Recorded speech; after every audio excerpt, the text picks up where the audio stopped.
They say the most dangerous lies are the ones wrapped in the truth of self-care. My name is Steven, and I've spent 30 years building a life based on security, both the financial kind and the digital kind. I'm a cybersecurity architect, a man who understands that in the modern world, everything leaves a footprint. My wife, Melissa, always joked that I was too connected, that my obsession with my smart home ecosystem was a symptom of an anxious mind.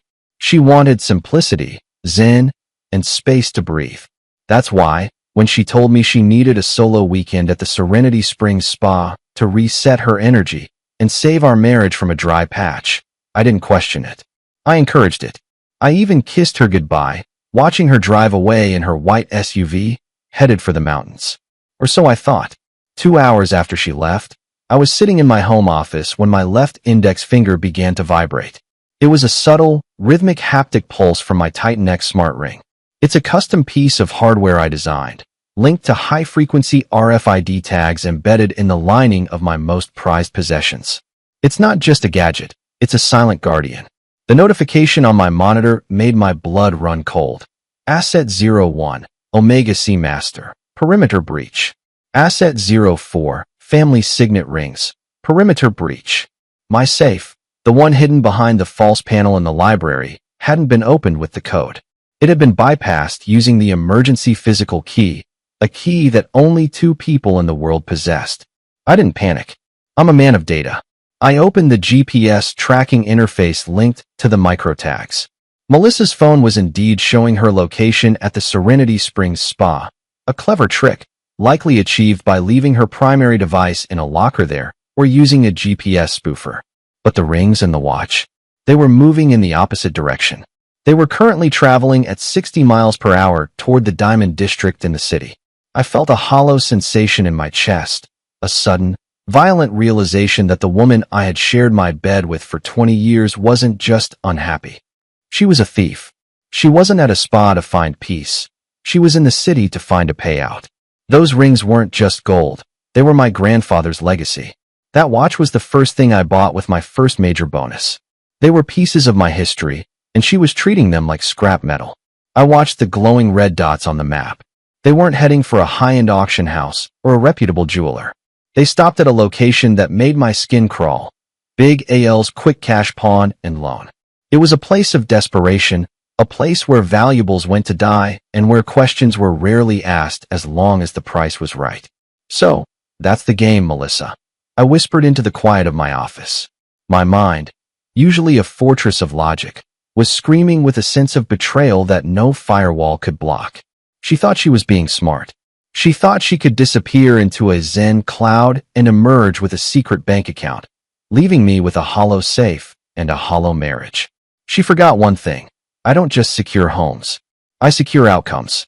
I leaned forward, my fingers hovering over the keyboard. Most men would call her, screaming, demanding she come back. But a call gives the predator a chance to run. A call allows for a lie to be crafted. I wasn't going to give her a chance to breathe. I opened the portal for the State Department's emergency reporting system, a tool I had access to through my firm's government contracts. Step 1, I muttered. Identity verification. If she wanted to play a game of disappearing acts, I was going to make sure she vanished in a way she never expected. I wasn't just going to catch her.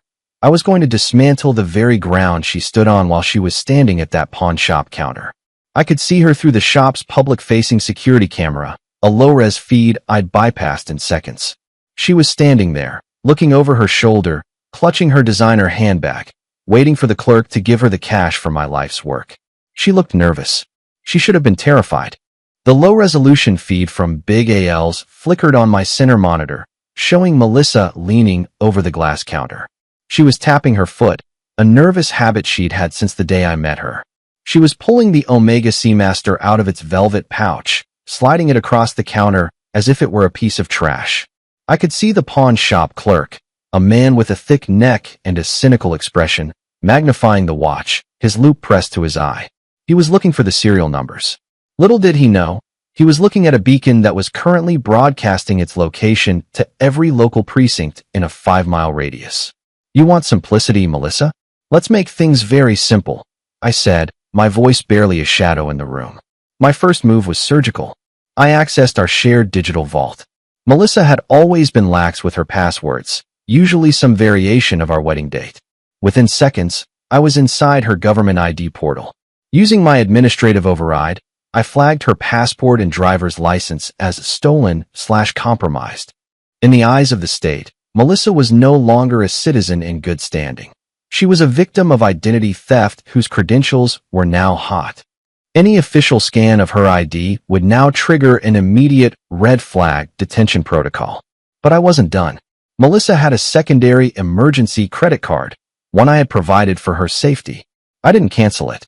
Instead, I set the credit limit to exactly $1 and enabled location-based authentication. If she tried to buy a bus ticket or a coffee to flee the scene, the transaction would fail, and I would receive a high-definition snapshot from the terminal's camera. I turned my attention back to the live feed. The clerk was now looking at my grandfather's signet rings. Those rings survived a world war and the Great Depression, only to be bartered for a few $1,000s by a woman who wanted a fresh start at my expense. I felt a surge of cold fury. I wasn't just losing jewelry. I was watching her attempt to pawn my family's soul. I picked up my phone and dialed the local police department's non-emergency line, which I knew would be routed to a dispatcher I'd worked with on a municipal security project last year. "This is Stephen Vance," I said, my voice steady and professional. "I'm calling to report a felony in progress. A residential burglary occurred at my property less than 90 minutes ago. Multiple high-value assets were taken, including tracked jewelry. I am currently monitoring the assets via GPS at a pawn shop on 5th and Main." "Mr. Vance, do you have a description of the suspect?" the dispatcher asked. I looked at the screen. Melissa was smiling now. The clerk was counting out a stack of hundreds. She thought she'd won. She thought the spa lie had worked perfectly. "The suspect is a female, approximately 5'7", blonde hair, wearing a white tracksuit," I replied. I paused, the weight of the words hanging in the air. "She is currently in possession of stolen property valued at over $50,000. I have a live video feed of the transaction. I'm uploading the evidence to your server now." As I hit the send button, I watched the red dots on my map. 2 patrol cars were already in the vicinity, cruising just 3 blocks away. I saw the blue and red icons on my screen begin to pivot toward the pawn shop. Melissa reached out to take the cash. The clerk was holding it out, but he stopped. He was looking at his computer screen. I had triggered a stolen property alert in the city's pawn registry database, a system I helped integrate. The watch's serial number had just popped up with a bright red banner. "Stolen. Contact authorities immediately." The clerk's demeanor changed in an instant. He pulled the cash back. Melissa's smile vanished, replaced by a look of frantic confusion. She started gesturing wildly, probably claiming it was hers, that there was a mistake. She reached for her handbag, likely looking for her ID to prove her ownership. She had no idea that her ID was now a digital landmine. She had no idea that the peaceful weekend she'd planned was about to end in a pair of steel handcuffs. On the monitor, the drama was unfolding in a jerky, high-contrast frame. Melissa was leaning over the counter, her face contorted in a mask of indignant rage. I could almost hear her voice, the same sharp, demanding tone she used whenever a waiter got her order wrong or I didn't pay enough attention to her stories. She was digging through her purse, pulling out her wallet to show the clerk her driver's license. She shoved the card against the glass partition, her mouth moving rapidly. She was likely saying, "I'm Melissa Vance. This is my jewelry. My husband gave it to me." The clerk didn't budge. He stayed behind the reinforced glass, his hand hovering near the silent alarm button under the counter. He took her ID and swiped it through his card reader, not to verify her age, but to log the transaction into the city's database. I watched the system status window on my laptop. The moment her ID passed through that reader, the red flag I'd planted detonated. A notification flashed on my screen. ID match. Suspect involved in felony theft. Coordinates locked. Simultaneously, at the precinct, the dispatcher was relaying my coordinates to the patrol cars. I saw the blue and red icons on my GPS overlay turn the corner onto 5th Street. The sirens weren't on yet. They were going for a silent arrival to catch the suspect in the act. Melissa was so focused on the clerk that she didn't look at the front window. She was still arguing, still trying to grab the stack of cash that was now sitting just out of her reach. "The lie is over, Melissa," I whispered, leaning back in my chair. She turned for a split second, looking toward the door. She must have seen the reflection of the light bar in the window of the shop across the street. Her body language changed instantly. The arrogance vanished, replaced by a primal, twitchy fear. She grabbed her handbag and tried to snatch the Omega watch back from the counter, but the clerk was faster. He pulled the tray back through the slot, locking it. Melissa spun around, heading for the exit. She reached the heavy glass door and pushed, but it didn't open. The clerk had triggered the remote electronic lock from his station. She was trapped in the man-trap, the small vestibule between the inner and outer doors designed to catch robbers. She began to pound on the glass, her face pressed against the pane, looking like a caged animal. And then, the frame of the video filled with dark blue. Two officers stepped into view, their hands on their utility belts. They weren't there for a missing person report or a wellness check. They moved with the clinical, heavy efficiency of people arresting a felon. I saw them gesturing for her to turn around. She was shaking her head, tears streaming down her face now. The victim act was starting. She was probably telling them about her crazy husband or how this was all a huge misunderstanding. But the officers weren't listening. One of them pulled out a handheld scanner and ran it over her ID. On my end, I saw the confirmation, ID verified. Status, invalid/stolen. Proceed with custody.